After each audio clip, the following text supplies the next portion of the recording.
जब से महागठबंधन की सरकार बनी है, तब से ही आपसी तालमेल को लेकर कई तरह के सवाल उठते रहे हैं।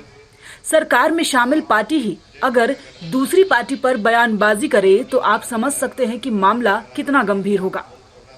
अब झारखंड के मनिका में कार्यकर्ता और मिलन समारोह के दौरान सूबे के वित्त मंत्री सह कांग्रेस के वरिष्ठ नेता डॉक्टर रामेश्वर उरांव द्वारा सरकार में शामिल पार्टी राजद को कम जनादेश वाली पार्टी और सिर्फ बिहार की पार्टी बताने का बयान अब तूल पकड़ता जा रहा है। इस बयान के खिलाफ झारखंड प्रदेश आरजेडी पार्टी ने रामेश्वर उरांव और कांग्रेस पार्टी के खिलाफ मोर्चा खोलते हुए जमकर निशाना साधा है। लेकिन अपनी भड़ास निकालते हुए अभय सिंह ने क्या कहा है, उससे पहले आप ये सुन लीजिए कि रामेश्वर उरांव ने राजद के लिए क्या कहा था।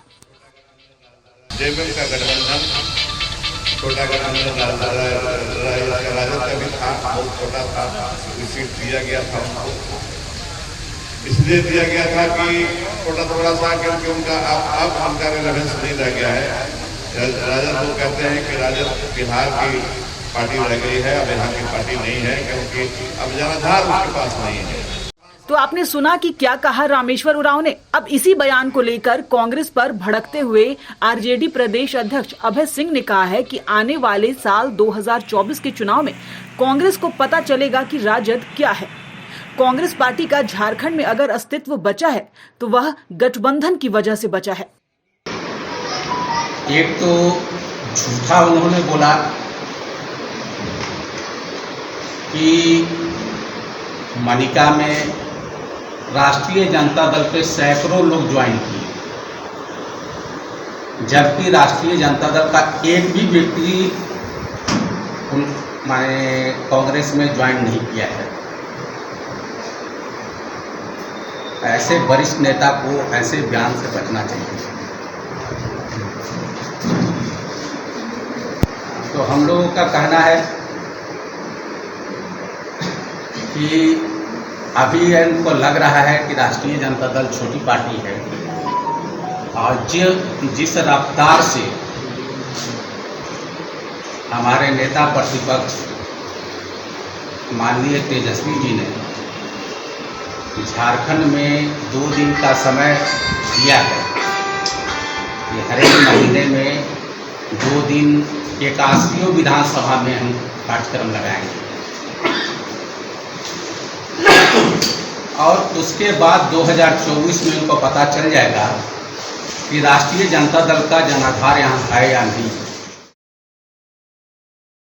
वहीं पार्टी के युवा कमेटी के अध्यक्ष रंजन यादव ने भी इस बाबत कड़ी टिप्पणी करते हुए कहा कि अगर रामेश्वर उरांव और कांग्रेस पार्टी में दम है तो पार्टी अकेले चुनाव लड़े, इनका जनाधार इन्हें समझ आ जाएगा। जिस तरह से उनकी उम्र हुई है और उनकी सोच बदली है, अगर सोच नहीं बदलती इस तरह के तो इस तरह के बयान उन्होंने नहीं देता राष्ट्रीय जनता दल के खिलाफ, क्योंकि राष्ट्रीय जनता दल ही उनको आज सरकार में लाई है और राष्ट्रीय जनता दल के बदौलत आज वो मंत्री है। अगर राष्ट्रीय जनता दल होने एक युवा के अध्यक्ष होने के नाते हम उनको चैलेंज करते हैं कि अगर राष्ट्रीय जनता दल का जनाधार उनको देखना है तो त्याग पत्र दे, रिजाइनेशन दे और फिर से 2024 का इंतजार नहीं करें, अभी चुनाव लड़े लोहरदगा से। राष्ट्रीय जनता दल उनको औकात बताएगी कि राष्ट्रीय जनता दल का क्या औकात है। वहीं इस मुद्दे को गर्माता देख कांग्रेस के प्रदेश अध्यक्ष राजेश ठाकुर ने अपनी पार्टी का बचाव करते हुए कहा कि रामेश्वर उरांव ने कौन सी बात किस संदर्भ में कही है, ये समझने की जरूरत है। अखबार की रिपोर्ट से बातें तय नहीं की जा सकती। आदरणीय रामेश्वर उरांव जी ने क्या बातें किस संदर्भ में कही है उसको पहले समझना पड़ेगा। सिर्फ अखबार की रिपोर्ट से सारी बातें तय नहीं होती है। ये सही है कि उन्होंने किस परिप्रेक्ष्य में उस बात को कहा है या कहा भी है कि नहीं कहा है, हमारी अब तक उनसे कोई बात नहीं हुई है। और जहाँ तक राजद की बात है, उनको भी हमारा निवेदन होगा कि जब भी कोई बात करे तो पहले उसकी जांच परख कर ले। तभी चूँकि रामेश्वर बाबू एक संजीदा व्यक्ति हैं और गंभीर व्यक्ति हैं, अगर कोई इस तरह की बात सामने आई है तो उनको पहले उनसे बात कर लेनी चाहिए थी, तभी किसी प्रकार का बयान देना चाहिए। दूसरी ओर इस मुद्दे पर बीजेपी विधायक नवीन जायसवाल ने चुटकी लेते हुए कहा कि जब इनका आपस में ही तालमेल नहीं है तो आप समझ सकते हैं कि यह सरकार किस तरह से चल रही है। ये तो रामेश्वर उरांव जी से पूछनी चाहिए। जिस दल के गठबंधन के साथ सरकार चला रहे हैं, और राजनीतिक दल कोई भी हो, छोटा हो बड़ा हो, लेकिन उनका सहयोग बड़ा होता है, और उनके सहयोग से ये सत्ता आरजेडी जेएमएम कांग्रेस की चल रही है और आपस में ही तालमेल नहीं है, तो ये दर्शाता है कि किस तरह से सरकार चल रही है। बहरहाल राजद अब इस बयान से तिलमिला उठी है और वो इतनी जल्दी इस मामले को ठंडे बस्ते में नहीं जाने देगी।